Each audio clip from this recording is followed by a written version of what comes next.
Good morning, student. Today we will start with a new chapter, A Visit to Cambridge. इस story में हम पढ़ेंगे Stephen Hawking के बारे में और जो भी उनका इंटरव्यू लेने वाले हैं फिरदौस कांगा उनके बारे में पढ़ेंगे. So this is the story of meeting between two extraordinary people, both of them disabled और differently able as we now say. मतलब क्या है, जो दोनों में से हैं वो दोनों हैं पर्सन्स, वो क्या हैं, ये मतलब डिसेबल्स हैं, या हम उन्हें ये भी कह सकते हैं दे आर डिफरेंटली एबल. ठीक है.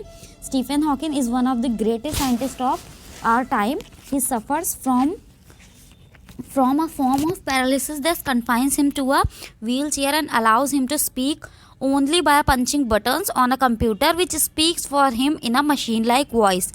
Firdaus Kanga is a writer and journalist who lives and works in Bombay. Kanga was born in brittle bone that tended to break easily when he was a child. Like Hawking, Kanga moves around in a wheelchairs.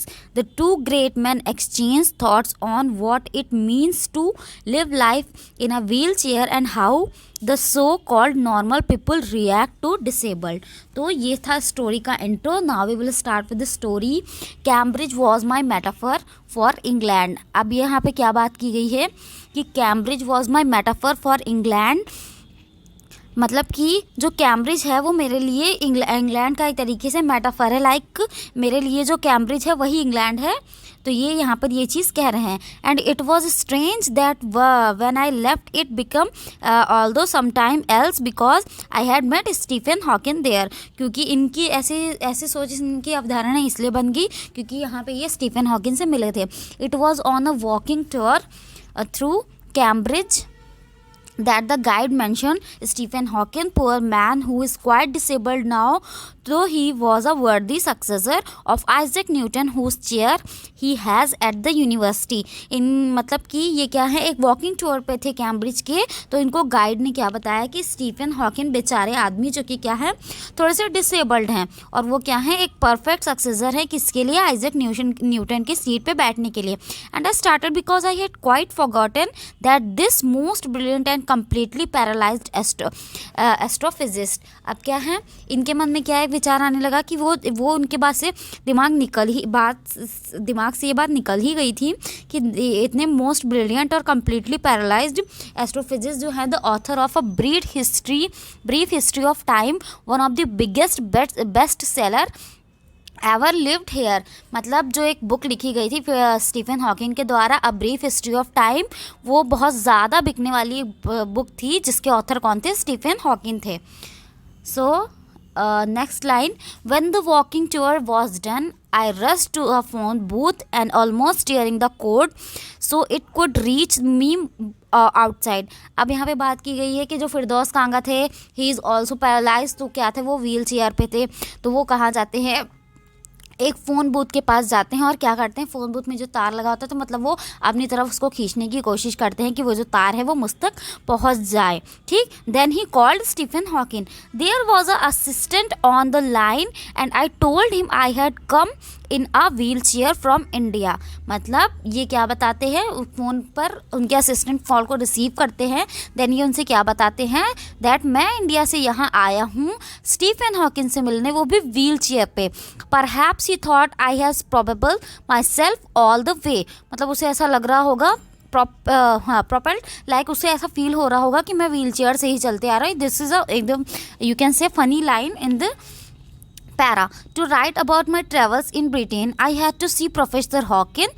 Even 10 minutes would do half an hour, he said, from 3:30 to 4.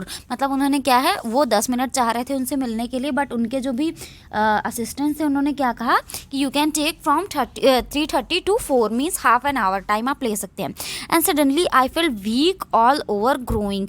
Like आपके साथ कोई ऐसा incident हो जाए जो आप बिल्कुल भी एक्सपेक्ट नहीं कर रहे हैं और वो बहुत ज़्यादा हैप्पीनेस आपको मिल जाए, and you are field weak all over. तो ऐसा ही उनके साथ हो रहा था because he wanted 10 minute time and he get half an hour.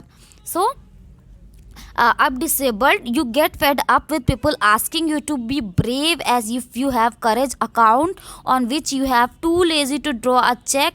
The only thing that makes you stronger is seeing somebody like you achieving something huge. अब इनका कहने का क्या मतलब है कि लोग ऐसे हम लोगों से बोलते रहते हैं, लाइक अब हम वहाँ बीच का इंसिडेंट नहीं देख रहे हैं, he is just coming in front of Stephen Hawking.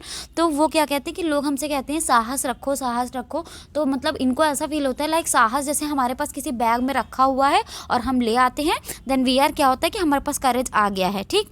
और या फिर वो किसी चेक में है कि चेक में हम भर देते हैं करेज और उसे हम बैंक से निकाल सकते हैं, तो दैट इज़ नॉट पॉसिबल ना। तो here he is explaining that the only thing that makes you stronger is seeing somebody like you achieving something huge.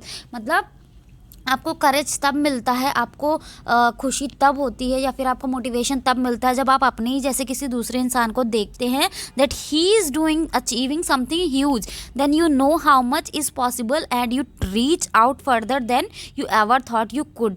मतलब क्या होता है, तब आपको ये फील होता है कि आप अपनी सोच से कितना ज़्यादा चीज़ अचीव कर सकते हैं।